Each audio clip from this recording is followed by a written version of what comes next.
Hello, I'm Joe Gadbois, one of the managers and 630 Ched Garden Show hosts here at Greenland Garden Center. In this video, we're going to cover pruning.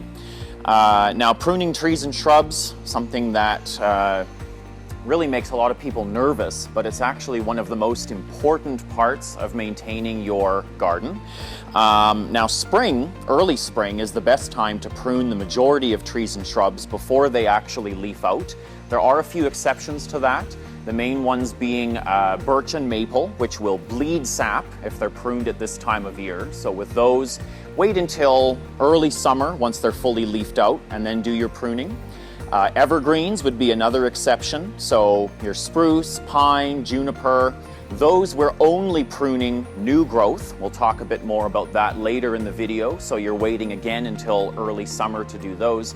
And then flowering trees and shrubs, so things like lilacs, mock orange. If you prune those now, you'll lose all your flower buds. So it doesn't hurt those plants to prune them in the spring, but it's best to prune them just after blooming so that you don't lose any flower buds. Now, the reason why we want to prune in the spring before bud break as opposed to in the fall or winter is if we're pruning later in the season, those cuts actually won't have time to heal before the extreme cold. So you can get dieback if you're pruning too late in the season. So even when you're pruning things in early summer, like your maple and your birch, don't leave that until too late in the summer because you want the wounds to get a chance to heal off before winter. Now, when it comes to pruning, there are a lot of different tools that are available at your disposal. The most common one is the bypass pruners. Bypass pruners are used basically for any cuts that are 3/4 of an inch in diameter or smaller. So that's what the majority of your cuts will be done with, is your bypass pruners. You also have loppers. Loppers are like a bypass pruner with a longer handle, so you get better leverage. And loppers are used for larger cuts, up to say 1.25 inches or so in diameter.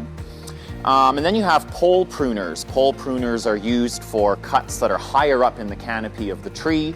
They often will have both sort of a bypass pruner and a saw on the end. And your handheld pruning saws are used for the largest cuts, so cuts say up to 3 inches in diameter.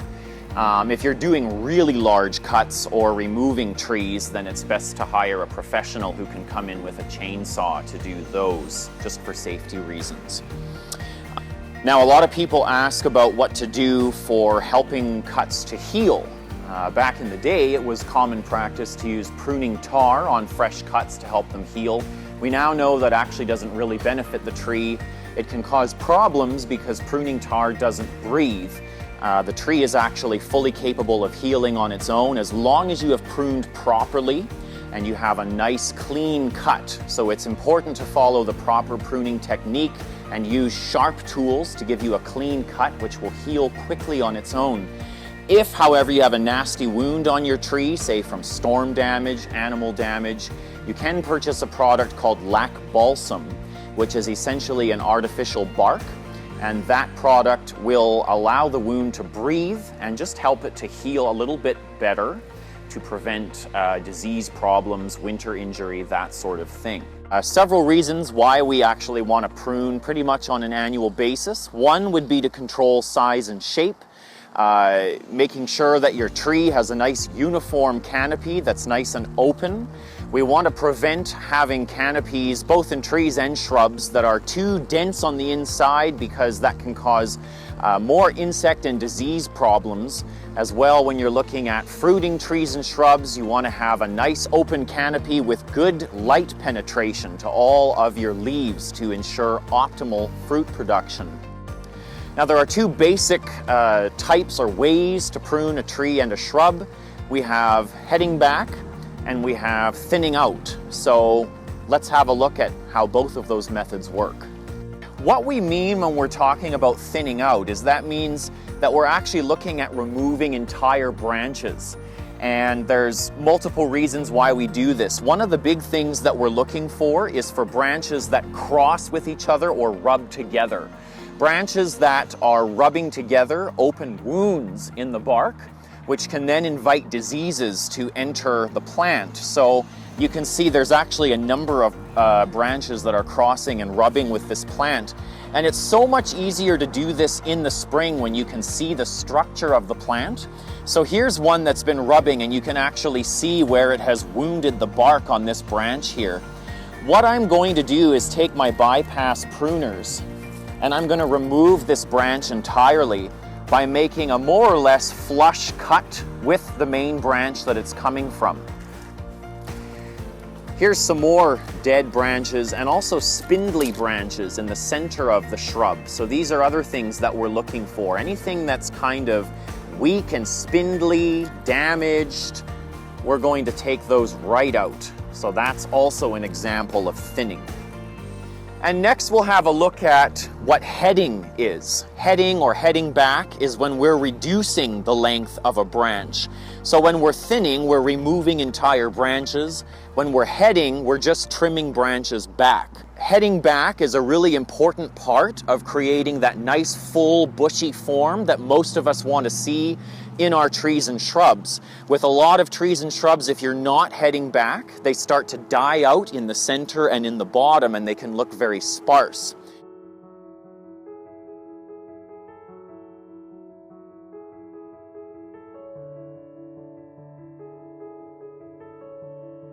Okay, so let's talk a little bit about evergreens. If you want to have a nice full evergreen like this pine here, one of the biggest mistakes that people make is they wait way too long to prune, and they also prune at the wrong time.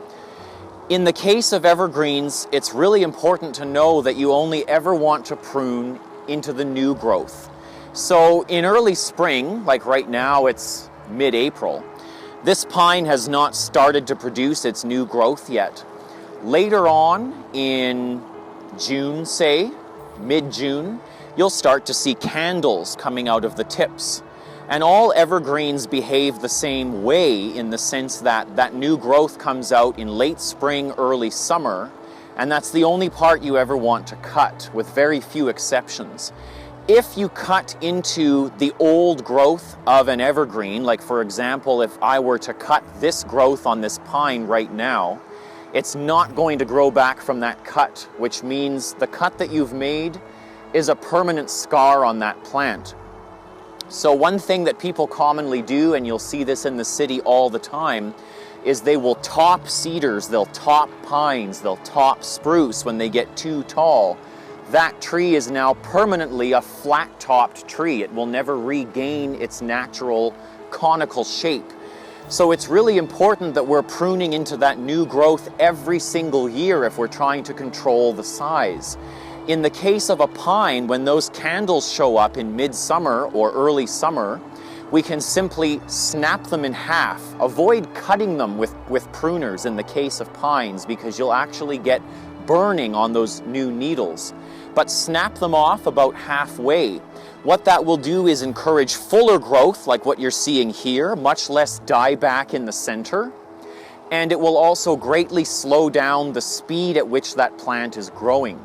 In the case of junipers and cedars, that soft, succulent new growth that comes out of the tips, just trim that back by 1/3 to 1/2. Same with spruce trees, yews, any of those guys. Just trim that soft growth that comes out in early summer back by 1/3 to 1/2, and you can control both the shape of it, increasing the density in the center and towards the bottom, and also slow down its rate of growth. So next we're going to look at removing large branches, and we're going to use a pruning saw for this.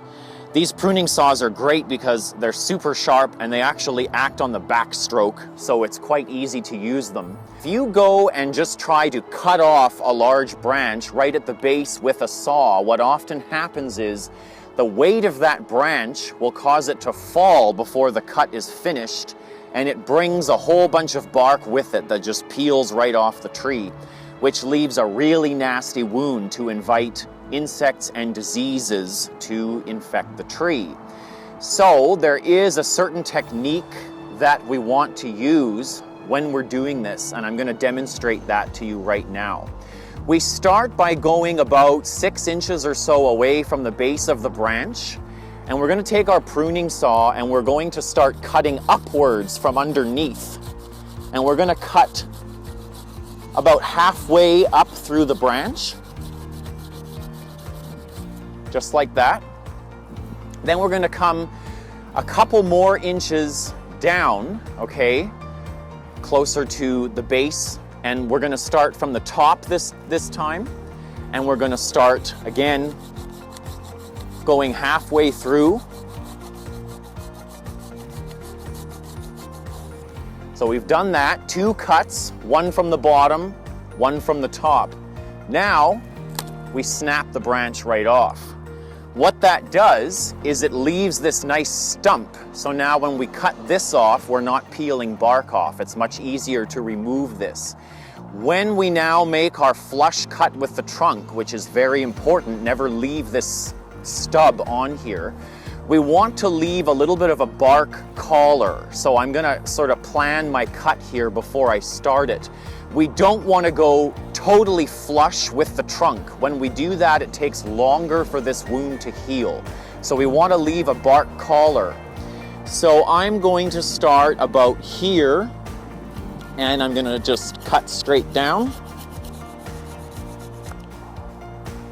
And there we go. A nice clean cut, which will heal quite quickly, no damage done to the bark.